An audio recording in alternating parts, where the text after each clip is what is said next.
काढला, पण आता आपल्या सगळ्यांनी मिळून भाजपला असा करंट दिला पाहिजे की सत्तेच्या खुर्चीतून ते उघड पडले पाहिजे. त्याला वाटत असेल की त्याने आपला करंट काढला, पण आता आपल्या सगळ्यांनी मिळून भाजपला असा करंट दिला पाहिजे की सत्तेच्या खुर्चीतून ते उघड पडले पाहिजे. मी तुम्हाला वचन द्यायला आलोय. जी गोष्ट मी तुम्हाला शुभांगीताईंनी सांगितली की आपलं सरकार असताना आपण हो बोललो होतो. तुम्ही एकजुटीने जर सोबत उभे राहिलात तर आम्ही सगळे मिळून तुमच्या हक्काचं जे काही आहे ते दिल्याशिवाय राहणार नाही. आपण नेहमी असं म्हणतो, कारण आपली संस्कृती आहे, पितृदेव भव, मातृदेव भव आणि गुरुदेव भव. पण हे जे सत्ताधारी आहेत त्यांना गुरु कोण? दिल्लीत त्यांचे बसलेत, आणि त्या गुरुच्या आज्ञा पाळून आपल्यावरती अन्याय चाललेला आहे. तुम्ही इकडे व्यथा मांडायला आलेत, बाजूला गिरणी कामगार बसलेत.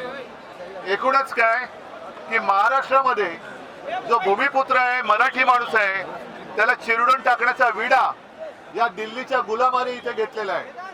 आणि आपण सगळे मिळून जर का एकवटलो तर याने एकच धडा असा शिकूया की पुन्हा हे वळवळ करायला महाराष्ट्रामध्ये शिल्लक राहणार नाही.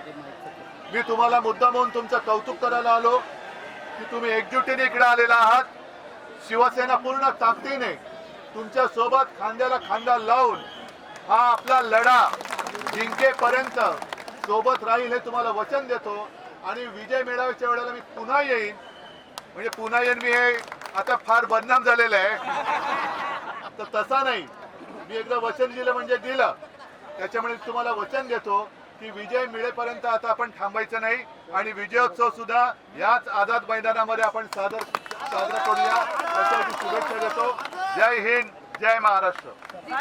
मराठी भाषेसाठी आपण एकत्र आहोत. मराठी हम तुम्हारे साथ हैं, हम तुम्हारे साथ हैं. उद्धव साहेबांचा, आदित्य साहेबांचा, रामदेव साहेबांचा, शिंदे साहेबांचा आणि काही दोघांचा सगळ्यांचा आपण आभार मानू.